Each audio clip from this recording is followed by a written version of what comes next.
Our episode tonight is an interview with Jon Chad. Jon is a cartoonist, illustrator, and author of many different books, including co-author of the Drop Target zine and Drop Target Omnibus, and the author of the forthcoming Pinball, A Graphic History of the Silver Ball. Pinball will be coming out Tuesday, April 5th. So at the time of this recording, the release date was not yet known. With that in mind, I hope you enjoy the episode.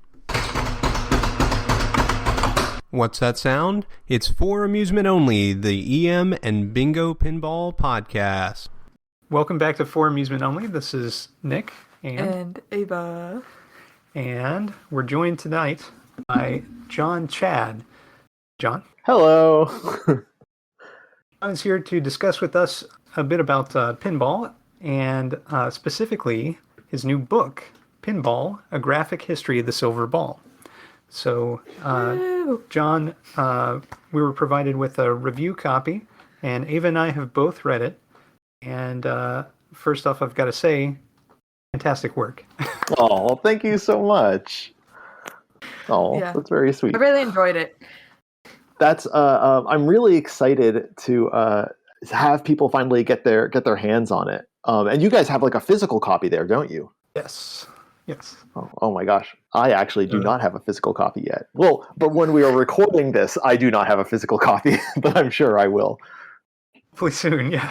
Yeah. They'll rectify that issue.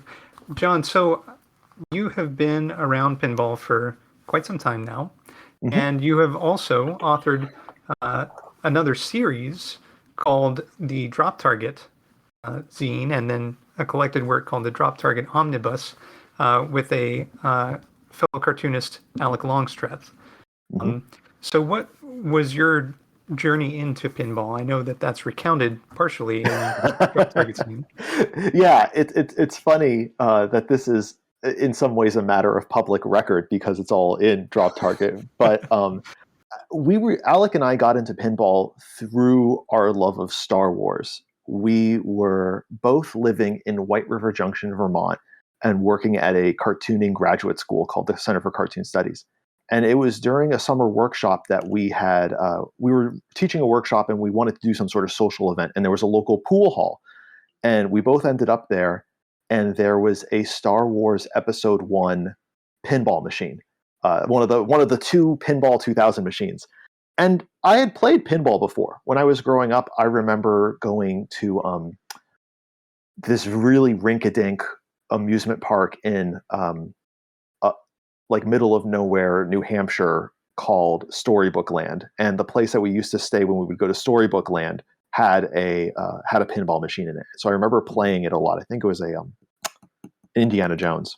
But I'd played pinball before, but I had always had the same experience where I would play games and I would experience what I think some people would say are like the common frustrations of like first getting into pinball, that feeling that you don't have control, that feeling where you don't really know what's going on, the feeling where, oh, the game is too quick, I just lost my balls and that's it. I didn't have the opportunity to just kind of like really dig my heels into something and kind of start learning the intricacies and like beauty of pinball. But with this machine, because Alec and I were so obsessed with Star Wars, we just kept coming back. And every day we had $1 and we would bring it to this pool hall. And the pool hall went under, and it felt like we were its only customers. And we would just go there and play this machine day after day after day. And then eventually Alec was posting about it online, and one of his followers told him about that documentary, Tilt, the Battle to Save Pinball, all about Pinball 2000. So we watched that, and that led us to the film Special When Lit. And then we just started to getting into pinball more and more. And, since we've gotten into pinball, we've obviously learned that Star Wars Episode 1 is, not S tier, top game. But we love it. We still have extraordinarily fond memories of playing it. And we just quickly kind of started finding more places to play. Whenever we would go to comic conventions, we would always, hang out with friends at Reciprocal Skateboards in New York when that used to be around, or Ground Control in Portland when we would go to Stumptown, and just more and more got into it. And we're so in love with pinball, and we were so grateful for like the joy that pinball was bringing to our lives. we wanted to contribute in some way. We wanted to like be a part of it. And obviously neither of us had the technical know-how to make a machine or reskin a machine at that point. And we thought that what we could do is kind of bring our knowledge of, comics and publishing and, just bring that to pinball and, make a zine something that would be highly illustrated and just really fun and just be a vehicle for us to express our own kind of blossoming enthusiasm. Well, mission accomplished. It's fantastic.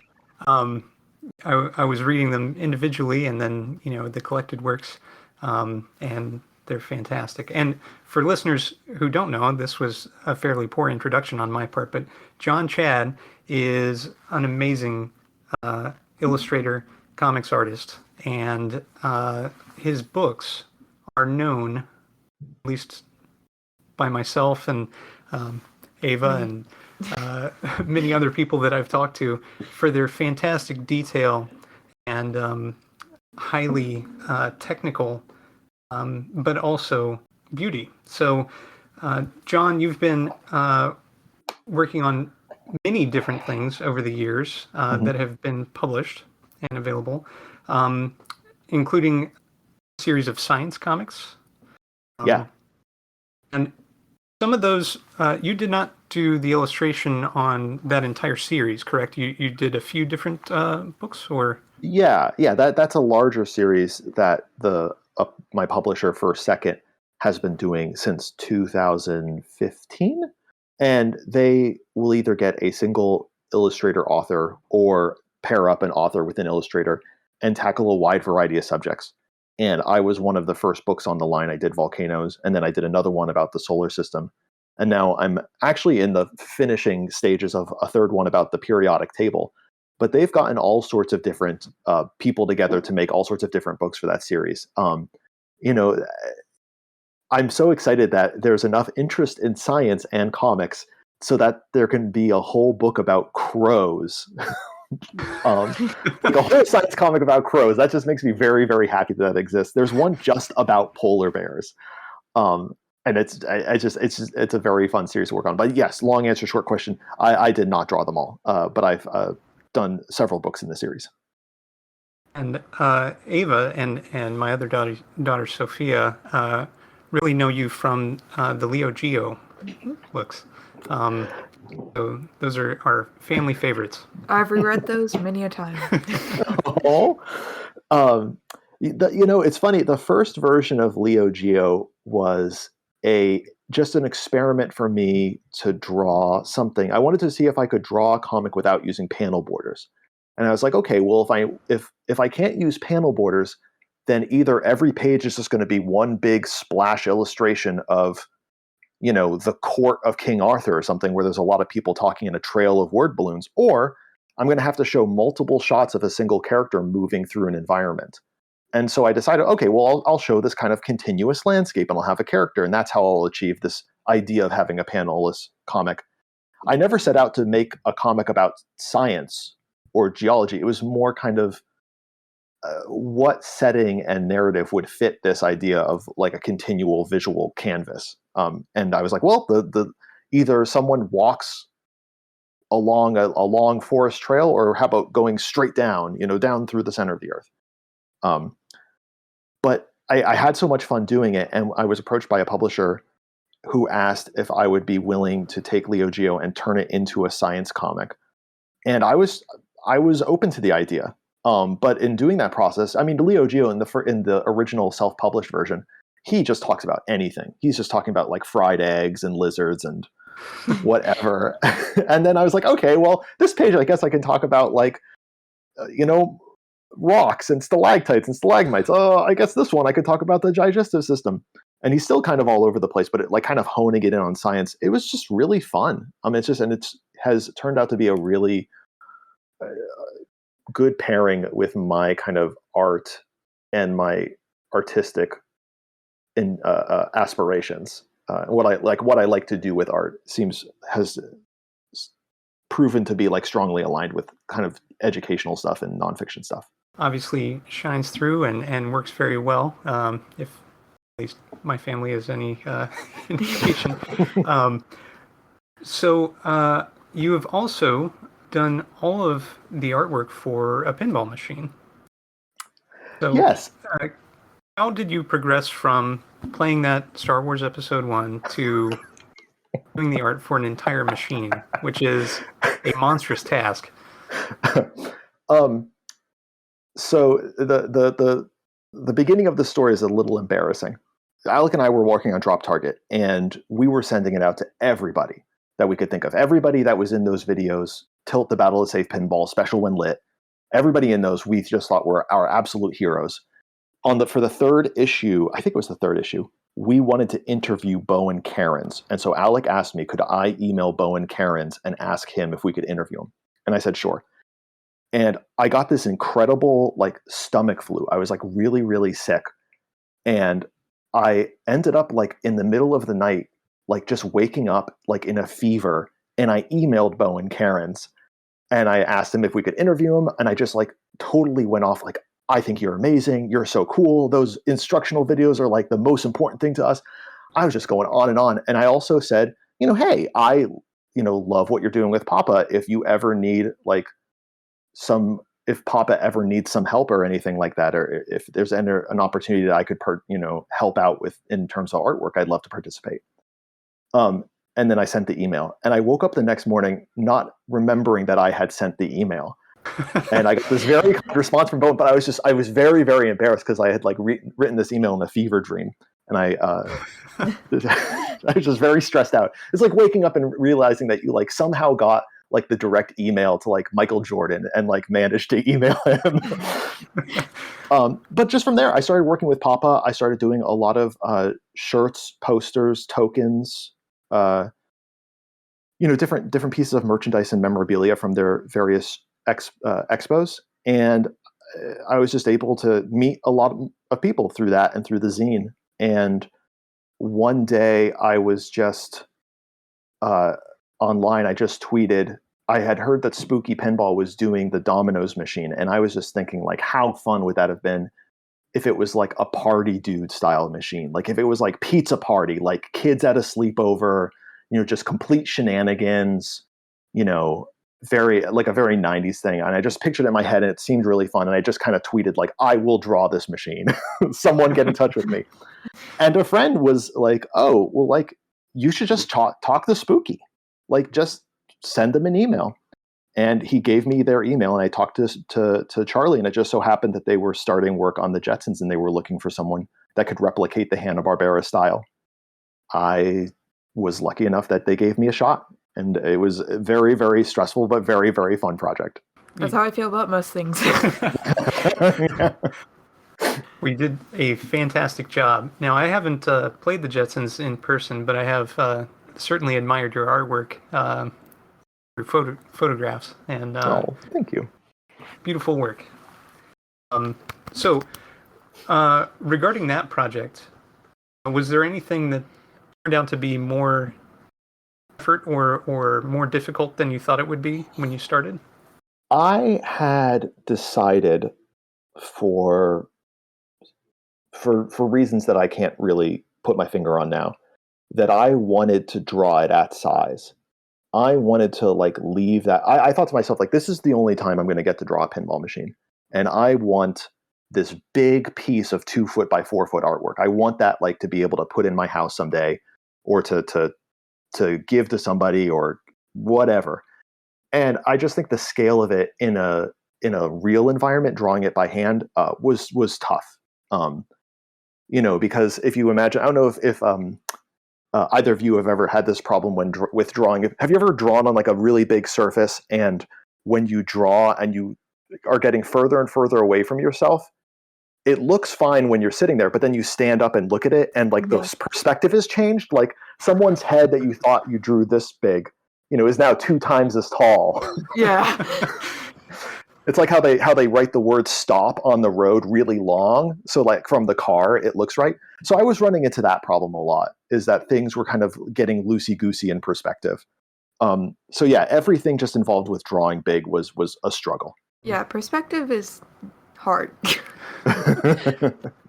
Do you like to draw, Ava? Yes. She's actually in an art school. Yeah. Oh, how cool.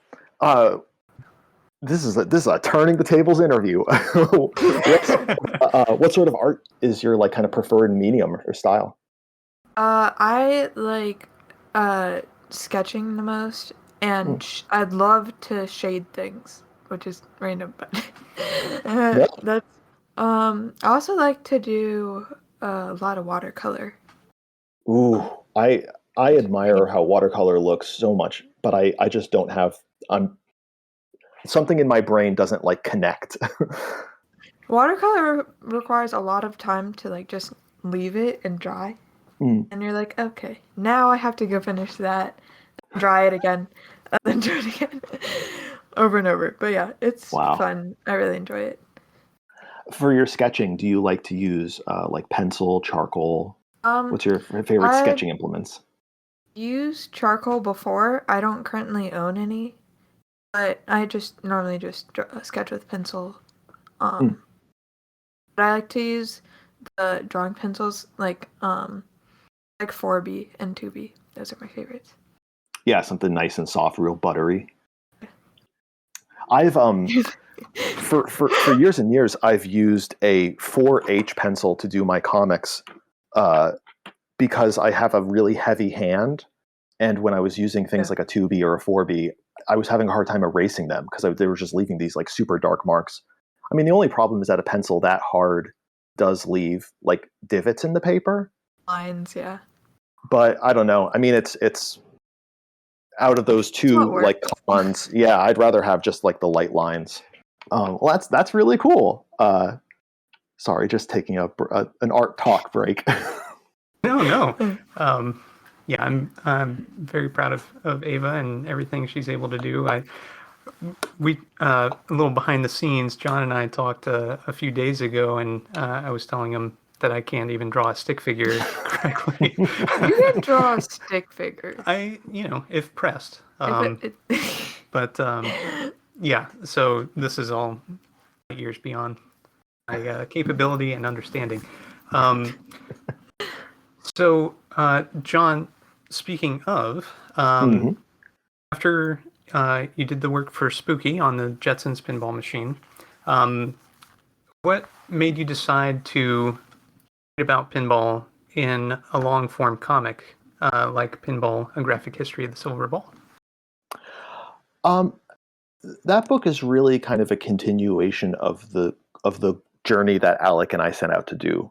And we were able in real time to see people in our community get attracted to pinball, whether it was through reading the book or us like literally going to comic shows and dragging them to these after parties that we created and putting pinball in front of them. And sometimes it's also just the sort of thing where we would say pinball and we would see people light up and be like, oh my God, I used to play, in pinball, who maybe only had a tangential bit of information about it. And also communicate this really interesting story. But like that's only, one part in an interesting chronology of what is ultimately a very interesting and unique game. And I just think that there's an interesting question to be asked in the book, which is like, why is pinball still around? What makes it so enduring? And I know the answer to that, and you know the answer to that. But I think it's an interesting question to pose to someone who's not into pinball and who looks at it and kind of, they just see the plywood box and the ball rolling up and down the ramp. They don't see the history. They don't see the really amazing kind of alchemic storytelling that's going on underneath the glass.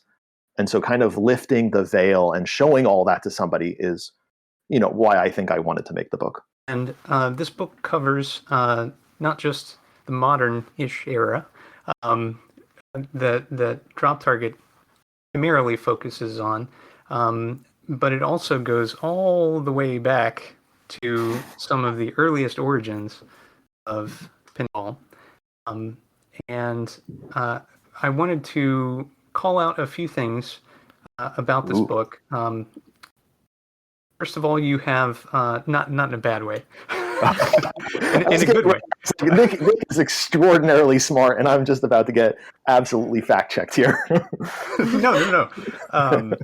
The beauty in this book is that you have really lovingly illustrated a lot of early electromechanical and mechanical pinball machines. That is something which I have not seen done in a comics medium for sure, and very many other mediums either. There's not a lot of appreciation in literature or artwork uh, that's made in modern times for the older games, and especially those early ones where there's not, you know, somebody screaming at you to make a shot, or loud blaring music, or lights flashing all the time. It's about the purity of the gameplay. You know, can the ball make it to this one little cup that's worth $1? If you hit that, and then if you land anywhere else, you are completely void, and you have to start over again. So I am just so impressed in reading this book and in flipping through it, seeing the playfield layouts that you've redrawn, including all of the pins in a game like Williams Contact. That's... Yeah, I was looking back and forth at the pictures, and I was like, wait a second, this looks like it's the exact same. Like, it looks like a photograph was taken of different angles of this one thing. And for me, no, like, drawing-wise, I know that's really hard to do, so I'm very impressed. Good job. Oh, thank you.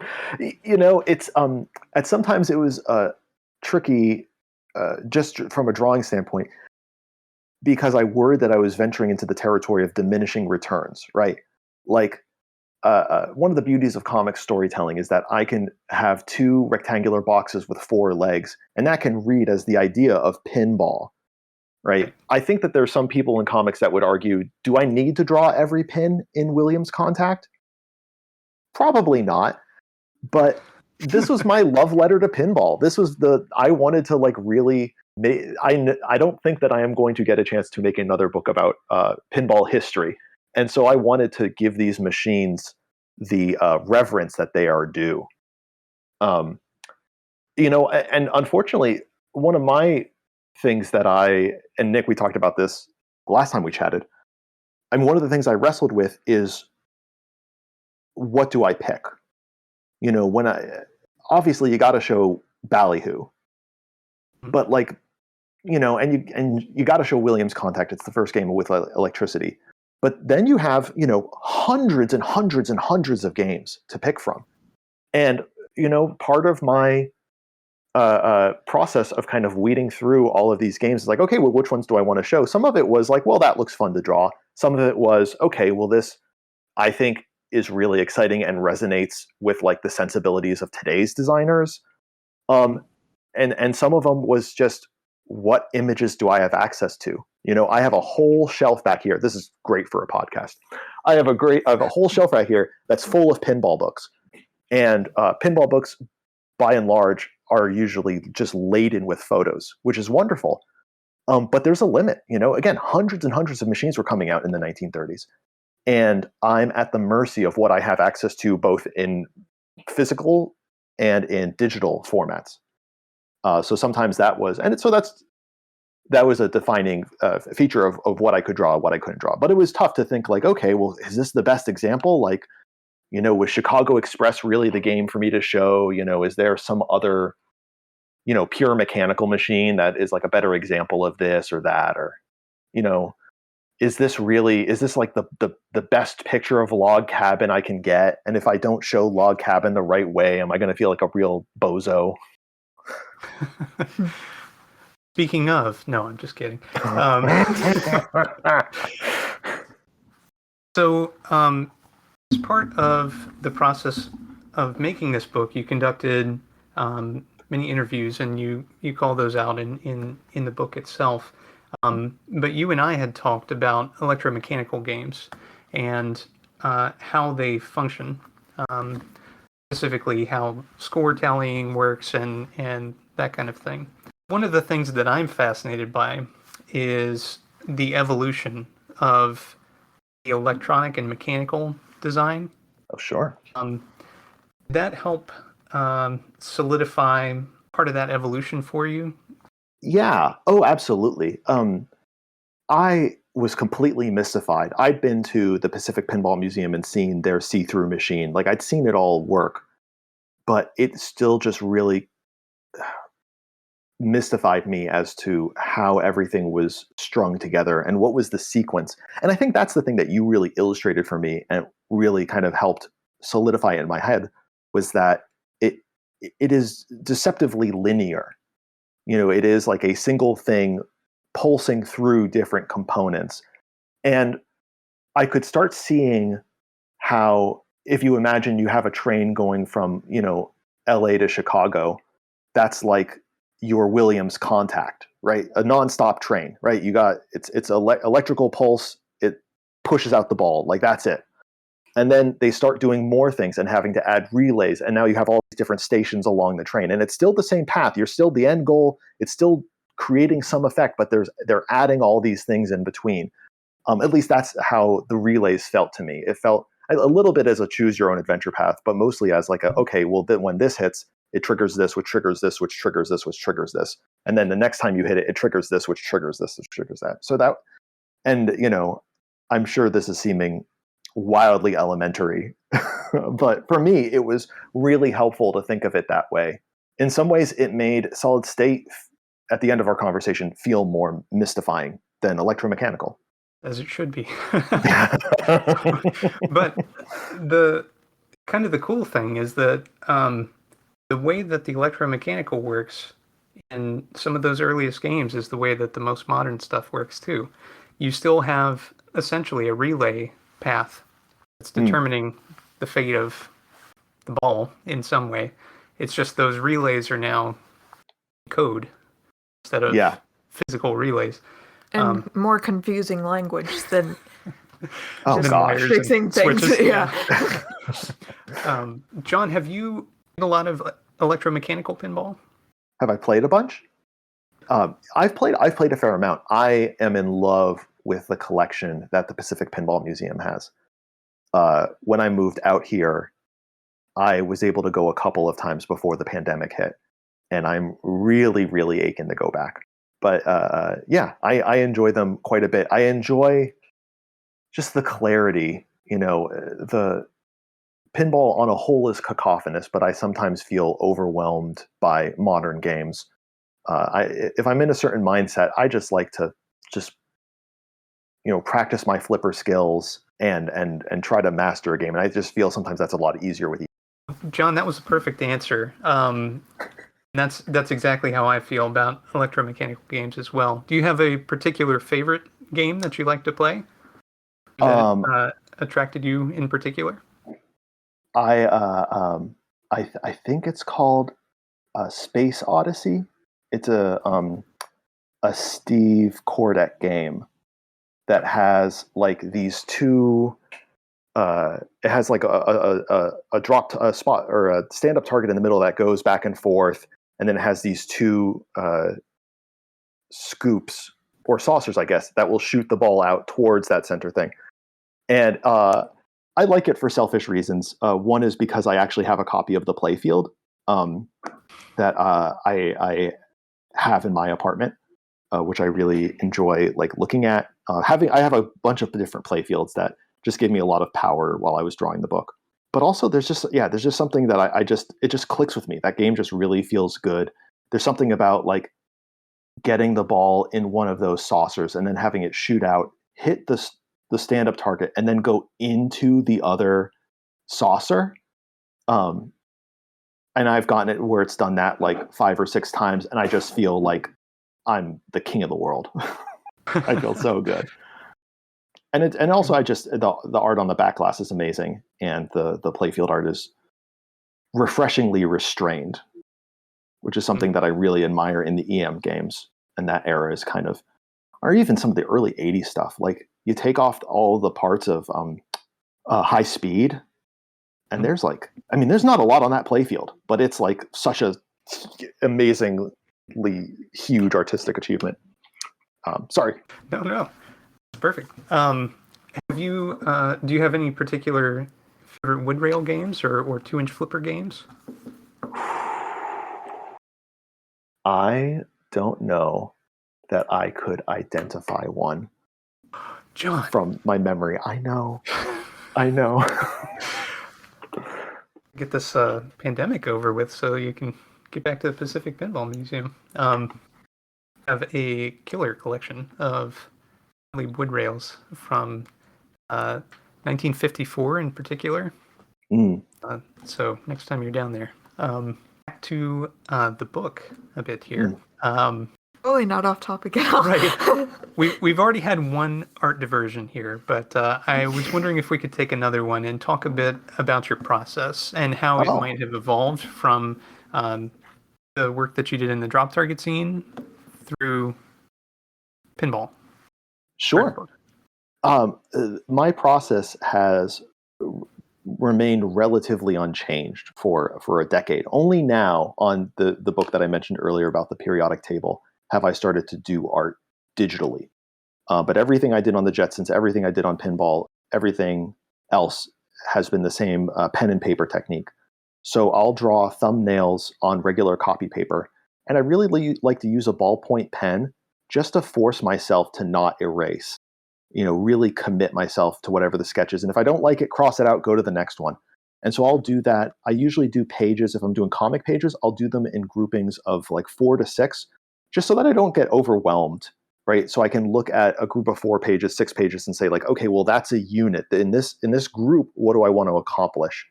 And it's just more manageable for me than looking at 200 pages and thinking, okay, well, how do I manage this huge thing? And also in 6-page increments, I can be very purposeful about my page turns. In comics, there's this really amazing storytelling opportunity on the page turn where you can like change scenes or change chapters or have a big reveal where you have a ball teetering on the in lane or out lane. Is it going to go out? And then you turn the page and you find out. Whereas if you had that just at the bottom of the page, that suspense would be really diluted. So I'm working through all these different compositional ideas in my thumbnails. And then I'm moving on to my paper, which is a Bristol board, which is like a thicker type of drawing paper. And I'm using the 4H pencil that I talked about earlier.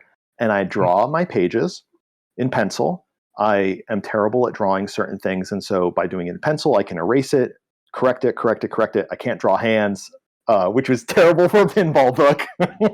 Me too. Me too. I'm not good at drawing feet. That did not come up in pinball. I didn't have, although I should have had someone, Feet are weird. Kicking the machine. It's really weird. Just like weird. They're like triangle rectangles. Don't make sense. Yeah. The thing that gets me is like whatever that front, the front pad of your foot, right after the toes. Ball of your foot? Yeah. Well, not is that the ball? Yeah, I guess not the ankle, but the ball. Yeah. I do dance too, so I know anatomy and art. Oh, man. Those are my two. You probably know drawing anatomy better than I do, because I definitely absorbed my anatomy from years of watching Dragon Ball Z and anime. Me too. I watch a lot of anime too. So we'll sidebar about that.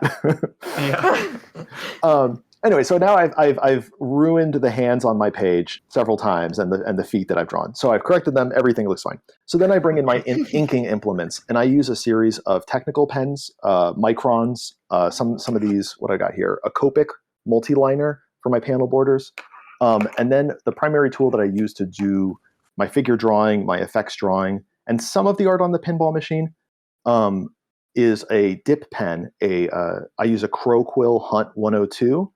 I've been using this for years. You get these little nibs that you stick into the holders, and you dip it into ink. And when you press down, the harder you press, the more the tines split apart. And so the harder you press, the more the tines split, and the thicker the line is, the less you press, the thinner the line is. And so I use that to do a lot of my lines. And then I bring it into the computer, and it leaves the world of the physical, and I do various things on the computer. I resize it. I I erase any stray pencil lines that have remained. I make the ink lines as dark as possible, even though you might think that all ink is, black. If you actually zoom in on Micron ink versus Sharpie ink versus Copic ink versus India ink, they're all different types of black. And so homogenizing all of those lines and bit mapping them so that they're nice and pixel perfect means that they'll print really sharp and really, really nice. And then I color them, add the word balloons, and put them into a InDesign document. That process is pretty much the same. That's what I did for the Jetsons machine. I have all the art for that. The only difference between that and something like Drop Target is Drop Target wasn't colored. So, once I scanned it in and cleaned up the blacks and the whites, that was done then. As far as the coloring process, when you color, there's a step called flatting, which is a rudimentary understanding, and the flatting is finding areas that have similar color and then marking them, and then that preps it for the final color. There's kind of two versions of flatting. I think kind of the literal sense is what you're indicating, where it's like, okay, well, say you were drawing like me, I'm currently sweatshirt, and you would take all of those areas, maybe not the ones that are connected, but if there's a line here that's disconnecting this area, like everything will be colored a color, not necessarily even blue though, so that when I look at the page, I'm like, oh, all of the sweatshirt is the same color, good for me, click, click, click, and it just makes it easier. And it's basically like setting up the artist to make easier and quicker decisions, because they're not having to go in, and color in 50,000 strands of hair. All the hairs are already the same color. They might be purple or pink or, not what you intend as the final product to be. So that's, I think, the literal definition of flatting. The guy I worked with on this book, Luke Healy, who's a tremendous cartoonist and writer out of the UK, he did the flat colors. So he not only did that, but then he chose colors and applied them to those areas. And he did those based on just an incredible mountain of reference material that I gave him. This machine is this. But I also told him when to back off. I would say, listen, this panel, I'm sorry, it needs to be like pretty much perfect, because that's like what feels good to me. Like, it's a zoomed in shot of Jurassic Park. I need to see like the color on the T-Rex. And then sometimes I would have a shot of a couple of machines with glass over the playfield, and I would just say, just draw it blue, like, obscure what's underneath the playfield with color. And he did a tremendous job. He did such a good job on the colors. I felt so bad. Just for giving him all the material that he needed. Just giving him all the material, and just I had to create this code. Normally, I've worked with Luke before, and I'll give him a printout of the book in inks, and I'll have little notes on it that say like, this should be this color, this should be this should be a gradient. But maybe over the course of a book, there's like 20 of those. And this book, just every single page had notes on it. It was just a lot of direction. But he did a great job, and it really saved my butt. Finished work is amazing. So all the work that goes into it, I have just want to point out to listeners who might not be familiar with the comics process that you might look at an illustration and say, this is a beautiful illustration, but there is so much effort that goes into every aspect of that illustration. You have to draw it, and then you have to ink it, and then you have to take it digitally, then you have to color it and flat it, and then you have to like finish and refine everything to perfection. It's got to be perfect. Once the flatting has occurred, and you're doing the final coloration, do you ever have to do any corrections to the actual artwork at that point, or have you tried your best to make sure all the corrections are done in the inking phase? One of the reasons why I think historically the comic process has been divided up into that thumbnail, pencil, ink steps is to kind of eliminate those larger game changer mistakes. Hopefully someone has read the book at the pencil stage and seen a backwards hand or a or a machine that's just not of the right era. I was really assertive about sending this book out to a lot of different people at different stages so that I could avoid something big like that. Typically, the changes that would kind of come down were mostly text changes after the coloring was done. I think there was like a couple of there's a term in art called a tangent. The same thing as like in math, you have a line intersecting the circle at one point. But in art, it's like when two visual forms get close, but either are touching, just touching, or not quite touching, and it can create moments of visual tension that pull you out of the illusion of comics. And so sometimes I would have word balloons where the edge of the word balloon looks like sitting on the side of someone's head. And then it just kind of ruins the illusion. Suddenly you're like, oh, this isn't the illusion of sound. This is a floating white balloon balancing on someone's head. Right. So because I did the lettering separately, I did an InDesign and I did the word balloons on a separate piece of paper and scanned them in, because there was that disconnect. Sometimes something like that would happen. So that was like kind of the biggest edits that I would have to do, besides text. Which layout are you most proud of? If you had pick one of the most over 200 pages, is that right? Yeah, 208 pages. So there's a lot of layouts in this that I look back on, and I am really shocked that I had the energy to draw all the details. And I think I look at them and I'm like, oh wow, that's a great drawing. I'm really proud of that drawing. But in terms of like the content, I really have a soft spot for like 60 to 62. I'm talking about like tilt mechanisms, and I feel as if I'm like a lot of this kind of idea of combining comics and pinball really starts to like hit home. Specifically in like 62, I'm talking about like how the different shakes work, the idea of like shaking a pinball machine vertically versus horizontally, and integrating like moving the very panels of pinball as if they were the machine. It felt really good. That just still resonates with me. There's some stuff on 72 where I'm talking, or 74, I think, where I'm talking about like the orientation of the flippers, between Humpty Dumpty, triple action, and spot bowler, and how that like actually changes where you can reach on the playfield. And that sequence just feels good still. It just really, really works. And then I think the last one that's like a real standout as like just a personal favorite is on 125. I'm talking about kind of the evolution of arcades and what they went through in the late 70s and early 80s, and how pinball kind of fits into their story, and ultimately how video games fit into pinball's story. And I just did this one page where I really started stylizing not only pinball machines and arcade machines, but also like arcades themselves. And it just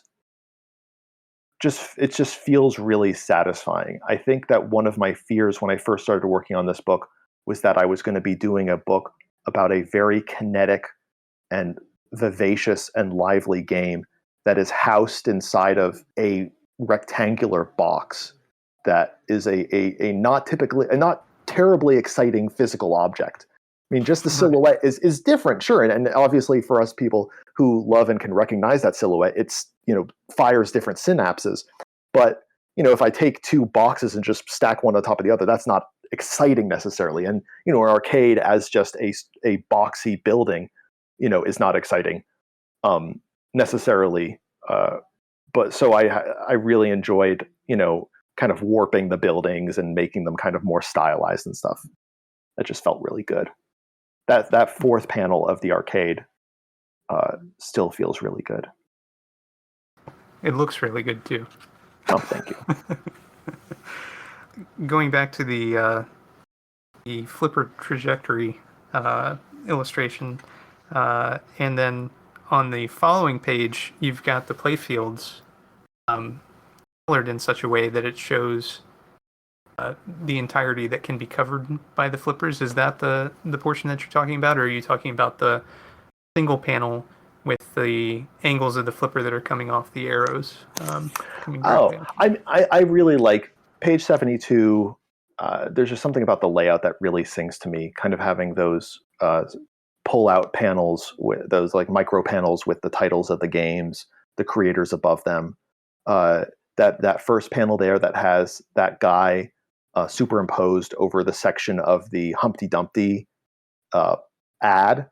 That feels really good. But yeah, I 74, those two top panels where I have this kind of colored area that represents what is maybe not the literal, but the kind of estimated areas of the playfield that one could achieve purchase with the flippers on Humpty Dumpty versus Spot Bowler.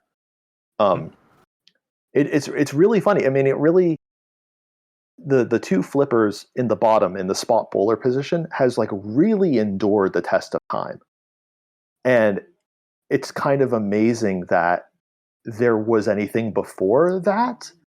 But you know, when there's nothing before, like you just got to try different things. I think the idea, you know, I've always found the Humpty Dumpty flippers are really, really hard to get the ball back up the playfield. They're really good about getting it horizontal.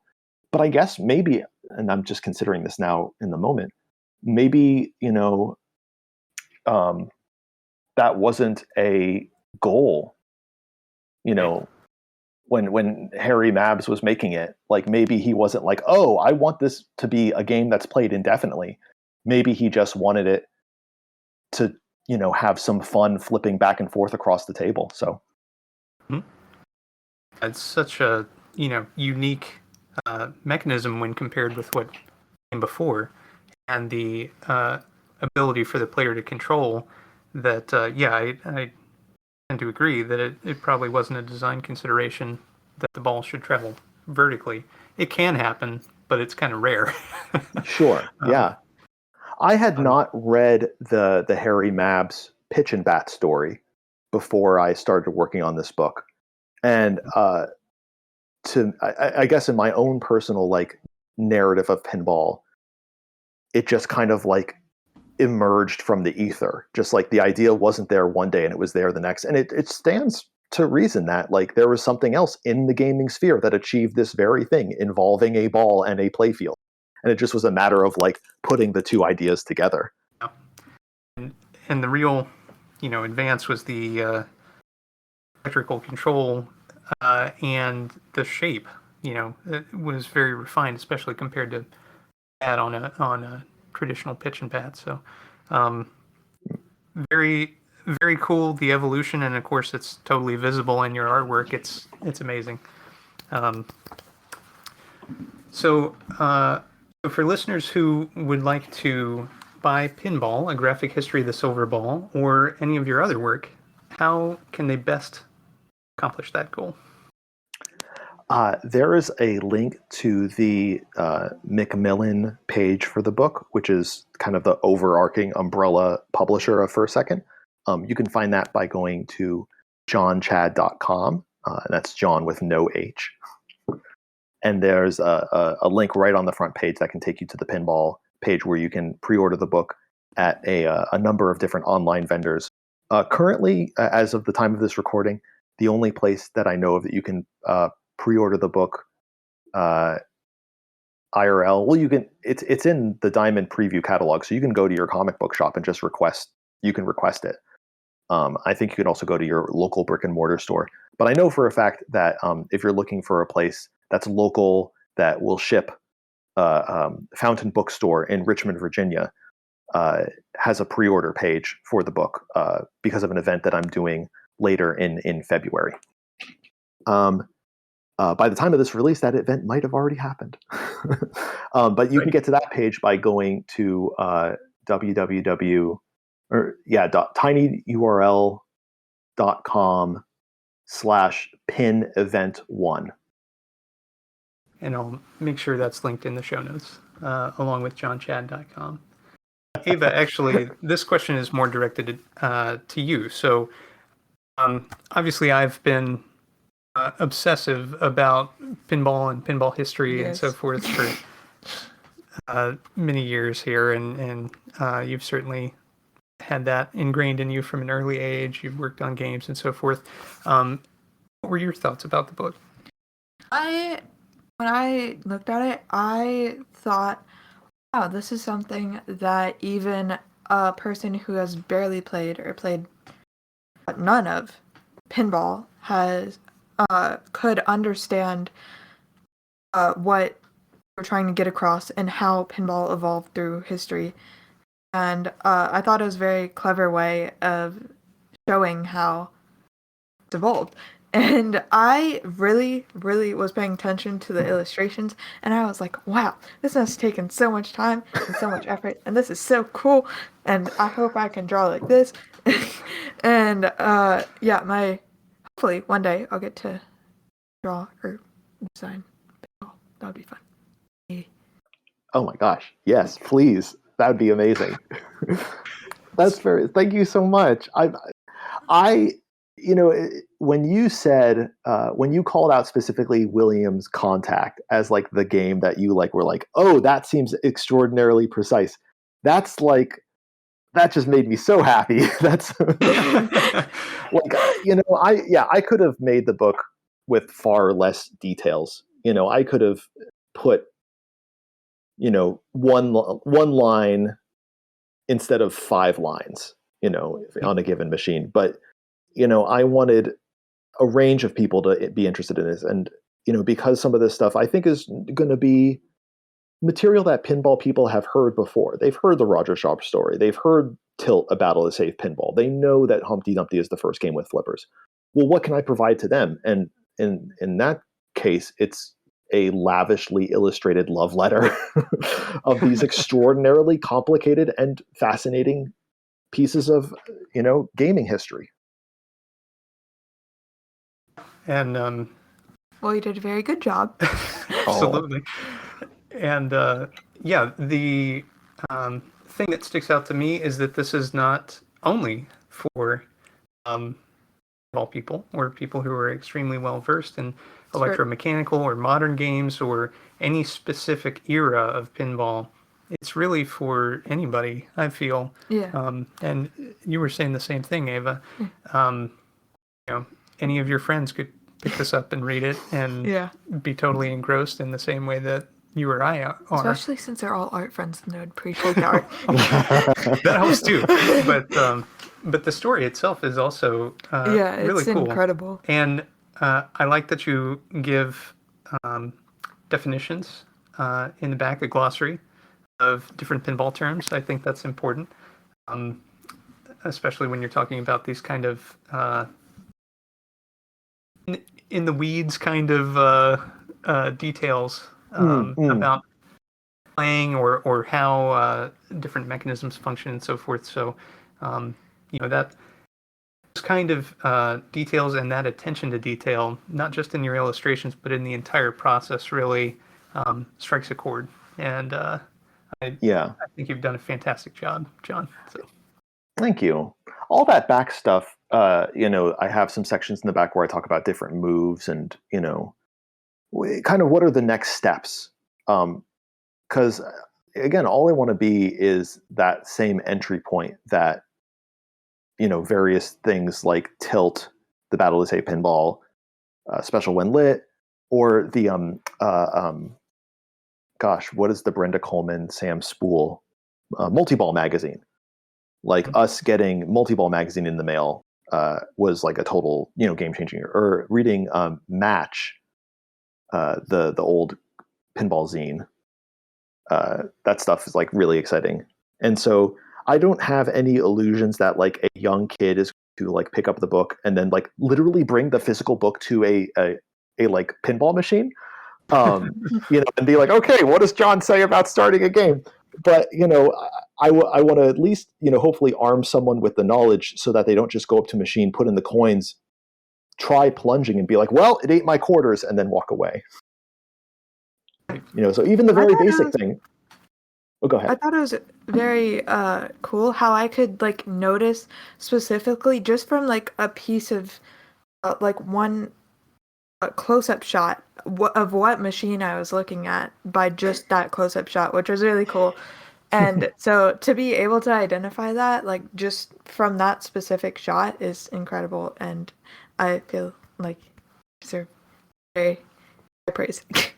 Oh. Or even more than praise, you deserve all the sales possible. Yes. That's the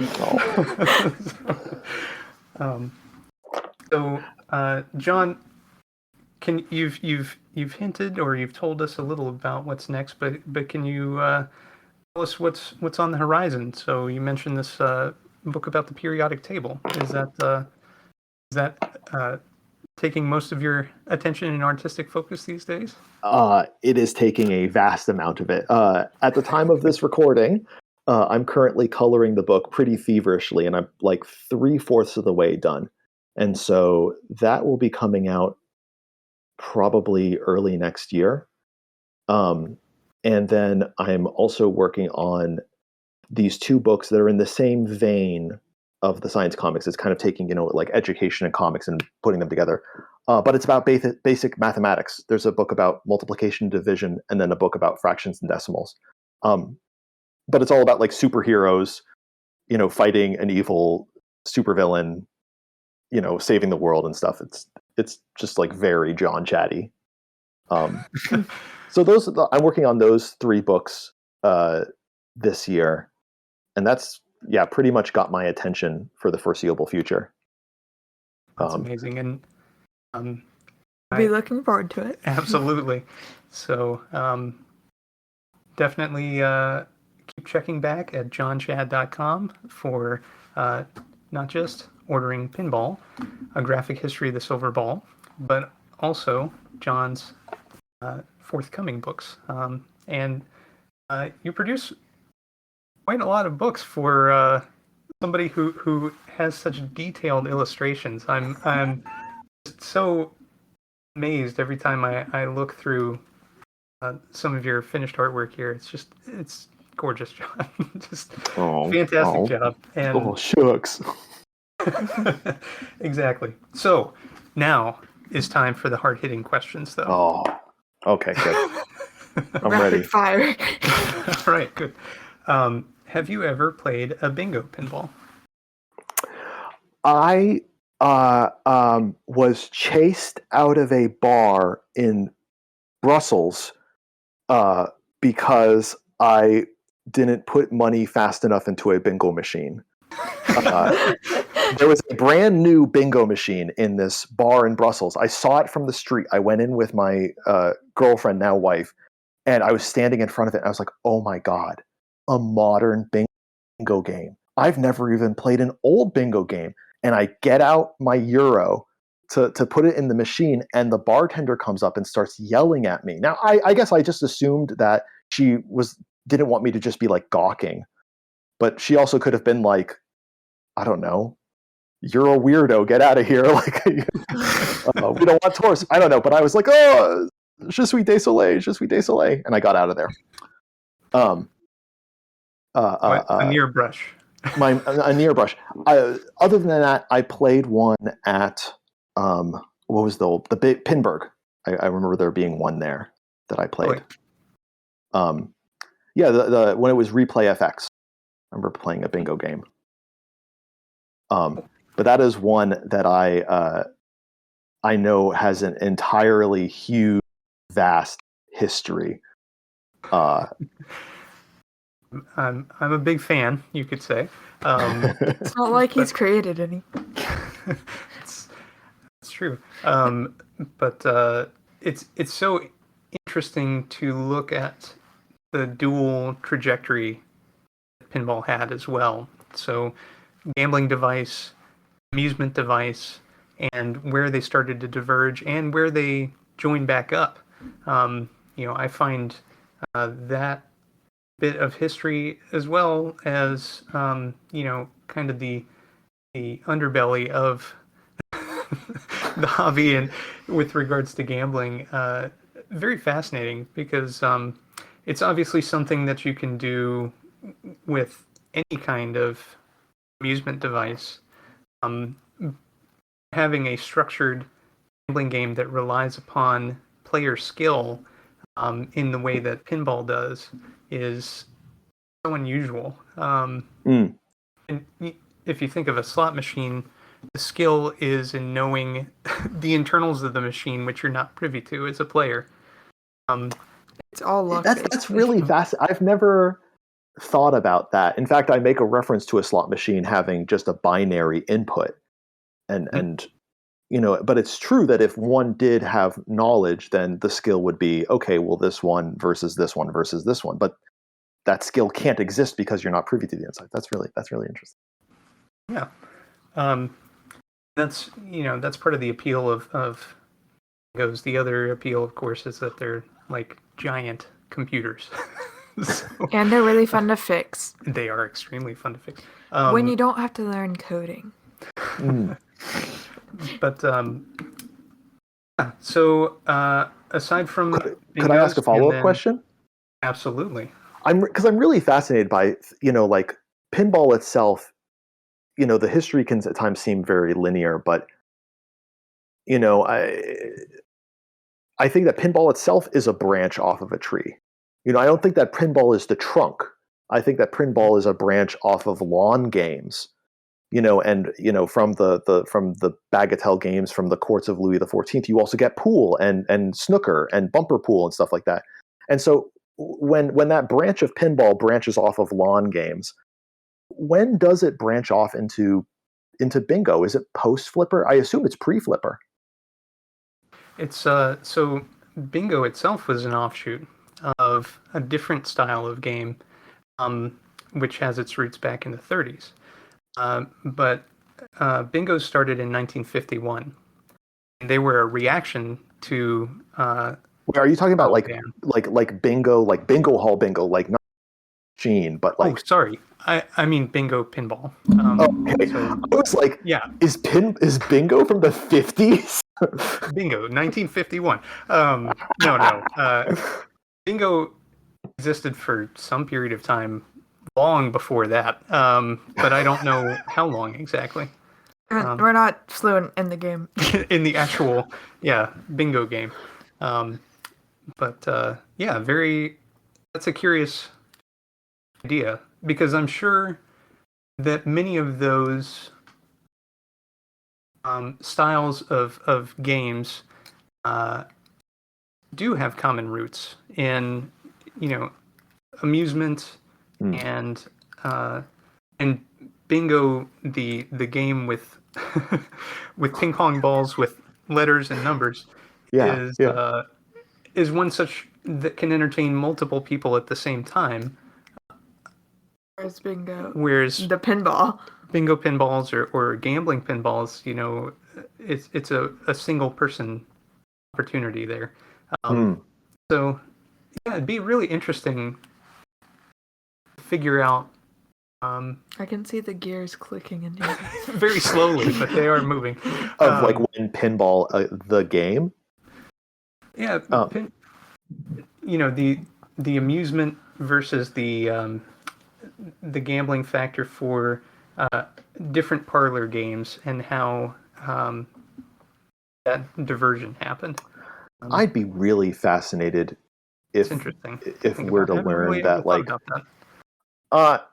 well, it's really interesting that we're talking about the history of like bingo as a game versus like bingo, the pinball game, because I'm an expert on this, i.e. I just looked it up, and it looks like it's from like the 1500s from Italy. It derives from a game that was then a lot farther back than I thought.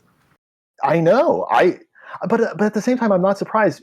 And also, it says that, I'd have to do more research on this. I'm not an expert. I am just kidding. But it says that it went from Italy to France, and it was a game called Il Lotto, which is like what I think of when I think of bingo. It's just basically a truncated, rapid fire megabucks drawing.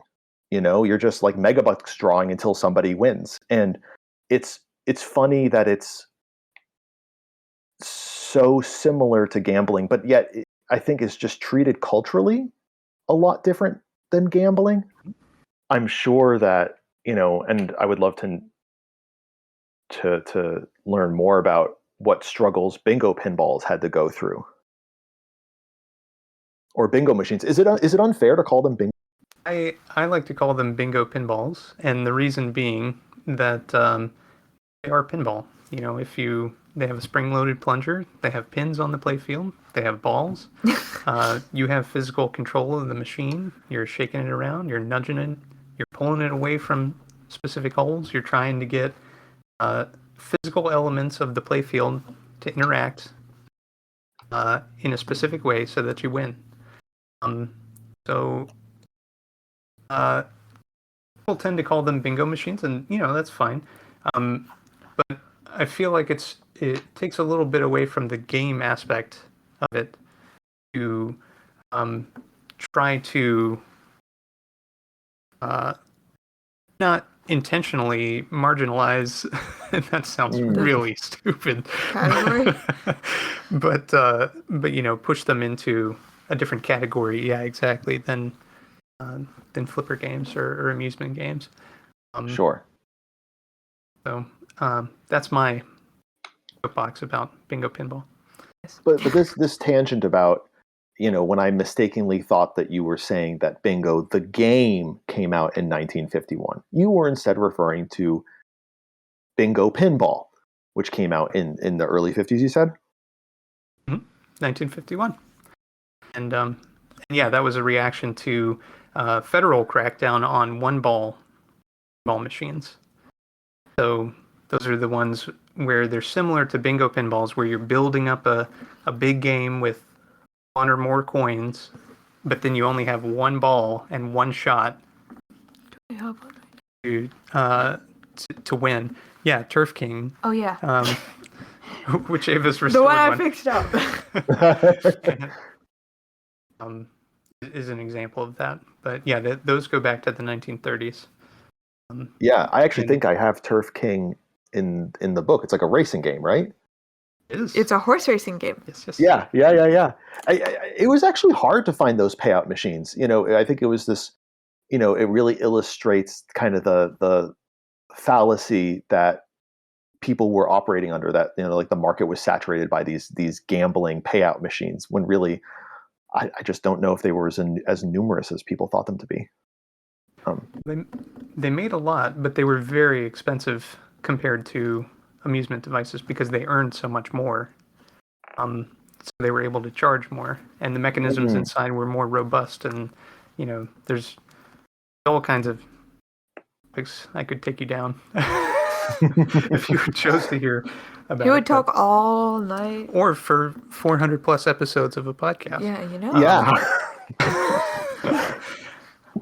Which I bet would count up to about like 1 million hours. About just shy of 1 million hours. Yeah. But yeah, so at some point, John, I hope that you get to hang out, and I'll get to bore you to tears in person. I would love nothing more. Horse racing games. Because I would love to also. I'm really salivating at the chance to someday see your multi bingo machine. I'm a big fan of that game. I wonder why. But I've also made another multi game that's only one ball horse race games. Yep. So there's I didn't know that. I'm sorry, 38 of those. Yes, it's called Multi Races. And it has a Turf King mode on it. And it has too. a Turf King. Oh. And so that's got games from 1936 to 1952. And that's when stopped production of those in the US and switched to bingo pinballs entirely. And so that carries it from 1951 to 1981. So between the two, I have kind of a history of gambling pinball from 1936 to 1981 in the United States. Wow. So yeah, like I say, you can be bored to tears for as long as you like. Like my entire life. Or I'm joking. Be sucked in and just keep putting in nickel after nickel, which is what happened to me. Yes. Yeah, drain my nickel collection. Yeah. Exactly. We even have a nickel dispenser. We do. Like one of those belt mounted ones, or. You put your hand under it, and then you squeeze the bottom of it, and then like 5 nickels come out. It's a coin changer for 25 cents to 5 nickels. Yeah. Wow. Oh, that's cool. So, but yeah, and obviously I have a lot of amusement work as well. I've been doing these P3 games, and I'm about to release a 4th one, and Surprise. and in the works on a 5th as well. So, What's the 5th one? at some point I will. We'll talk about that soon. At some point we'll have to I get always together. feel left out, man. Yeah, I would love to hear what the process of that is like, and what the steps are, and especially, I would be interested from an art perspective, like what is the integration of art, and how does that process, when you're working on the game by yourself, how does that process mirror one another? But let's sidebar about that. That sounds good. Well, Jon, I wanted to thank you so much for joining us tonight, and it's been an absolute pleasure to talk with you. And again, I want to encourage all my listeners, and especially those who have had an interest in works like Coin Op Carnival, to pick up one or multiple copies of Jon Chad's Pinball, A Graphic History of the Silver Ball. And again, the best place to find Jon Chad and all of his works is at jonchad.com. And I'll be linking that as well as the pre-order from Found Bookstore in the show notes. So. Thank you so much for having me. This was really fun to talk about. This is really great. Thank you for coming. Oh, it was so great to meet you, Ava. You too. We'll have art. We'll have another drawing sidebar at some point. Yeah. Thank you very much for listening. My name again is Nick Baldridge, and Ava Baldridge, and our guest, Jon Chad. You can reach me at foramusementonlypodcast@gmail.com or the Bingo tip line, which is 724-BINGOS1. That's 724-246-4671. You can listen to the show on Apple Podcasts, Pocket Casts, Stitcher, Google Play Music, Spotify, Facebook, Twitter. You can follow me at Bingo Podcast, or on Instagram, also Bingo Podcast. The show's website is foramusementonly.libsyn.com. And thank you very much for listening again, and we'll talk to you next time.